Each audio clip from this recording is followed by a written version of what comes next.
Welcome back, friends, to the spring session. This week, we are digging into all things liver. This is our second lecture in our series exploring the yin organ or liver as it relates to spring healing and the wood element. This week, we're going to be talking, or this talk, we're going to look at disorders and disharmony of the liver. So here you see an image of a very diseased liver. So liver disease is a major public health issue. It is what I would say a silent epidemic, considering the amount of toxicity and distortion and oppression that we face as Americans and in a westernized world. Liver disease and even more acute liver disorders are at the underpinning of many issues around toxicity and toxic burden, metabolic disorders that show up in the body, infertility, as well as our inability to assert ourselves properly and carry out our purpose in life, and our dysfunctions around anger. So this is a big topic, and we're going to look at some of the classical symptomology around liver disease.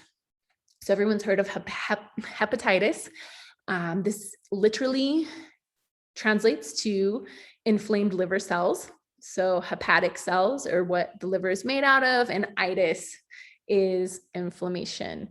Hepatitis is typically caused by a viral infection. There's been an isolation of hepatitis A, B, C, D, and E. So these are all different viruses that cause the same kind of inflammation of the liver tissue and are transmitted in different ways. You can also have alcoholic hepatitis or chronic use of medication, exposure to toxins, and certain autoimmune disorders will create this same inflammation of the liver tissue issue, creating a hepatic or hepatitis state. So hepatitis A and E are coming from contaminated food and water. Hepatitis B is sexually transmitted. C is transmitted through blood. So this could be needles or syringes. And D is something that you can only get infected with if you're hepatitis B positive.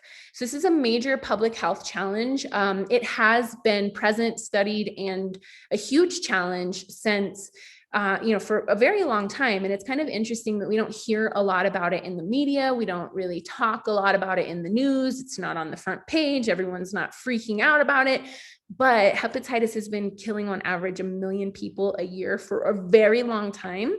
And all these different infection types combined affects over 615 million people worldwide. So this is a big one, super, super difficult issue for public health burden and public health challenges. So hepatic, so liver encephalopathy. So this is the impact that the liver has on the brain. This happens when we have acute or chronic liver disease. So when it is in its progressed state, liver disease can alter the states of consciousness and create completely different moods, personalities, confusion, irritability, inversion of sleep patterns, personality changes, and even put people into comas. So this is in its extreme state where we see people shifting into a more chronic liver failure space. But I wanted to add it into this presentation because we can clinically see mood, personality, forgetfulness, confusion, irritability, personality changes. These kind of disorders come up as more mild aspects that are indicators that people have something going on with the liver. Also, especially the inverted sleep pattern. So people are staying up all night and sleeping all day. The biorhythms of the body, and because the liver is responsible for so much of the planning, organizing, and metabolic functioning, that sleep cycle and wake cycle can really impact the function of the liver. And typically when people get into that space where they can't sleep at night and they want to sleep all day, we know there's something going on with the liver. So if people have the shadows of this, it's really important that they start supporting their liver by detoxifying, moving their blood, and really getting everything working with the liver so they don't further down the line develop this chronic liver disease and like literal insanity that ensues from that. When people are in this state of dysfunction in the liver, things that can trigger it and push them over the edge include exposure to excessive nitrogen, electrolyte or metabolic disruption. So this could be, like being dehydrated or not having enough resources of mineral and electrolytes in the body, or also, impacts from drugs, medications, and infections that trigger or the function of the metabolic system of the body. So these kind of things, when people have this type of a sensitivity in the liver, these type of triggers can really push them over the edge and cause a lot of harm and advancing of liver disease. So we have toxic liver disease. This is something that everyone needs to be aware of.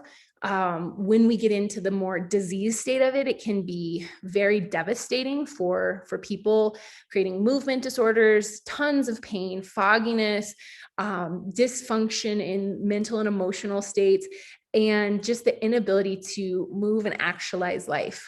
This is something that can actually be seen typically in most people who have a standard American diet or any kind of typical sedentary lifestyle.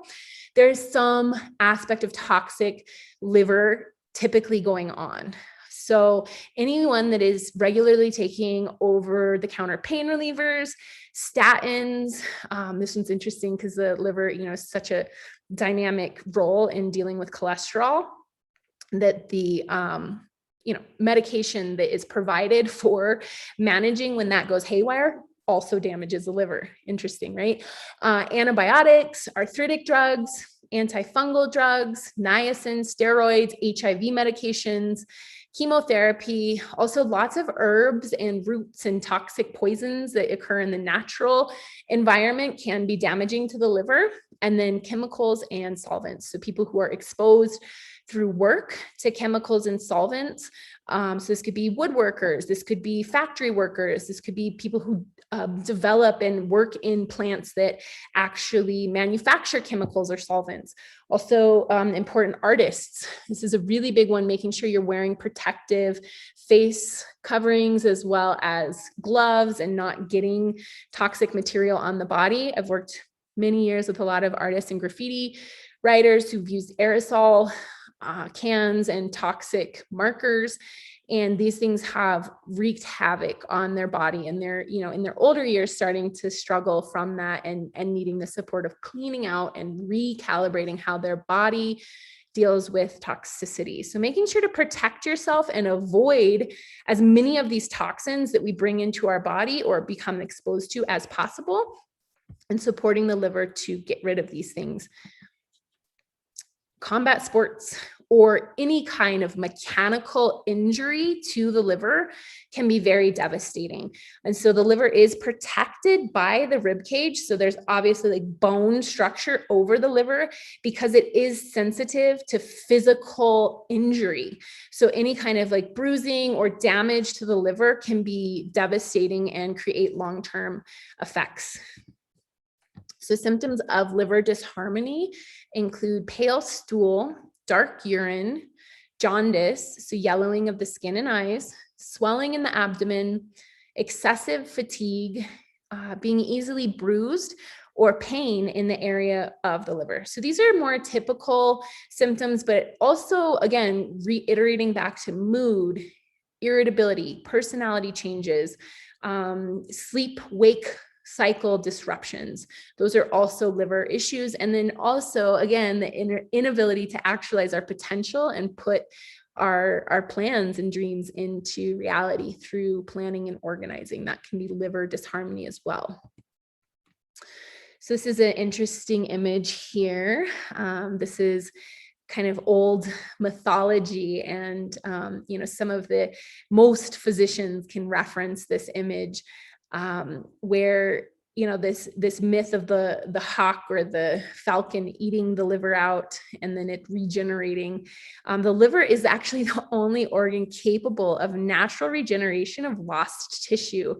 25% of a liver can regenerate an entire liver. So even though we talked about some bleak news and bleak reporting on the impact of our Western excessive toxic culture and toxic environments that the liver is impacted by, the liver also regenerates really quickly. So when we support the liver and give it the resources it needs and help provide it a healthy environment, it can actually regenerate itself in about 6 weeks. So over these next few weeks together, we're going to have full, healthy, new regenerative livers by supporting it with all the resources it needs and counteracting some of these disease states.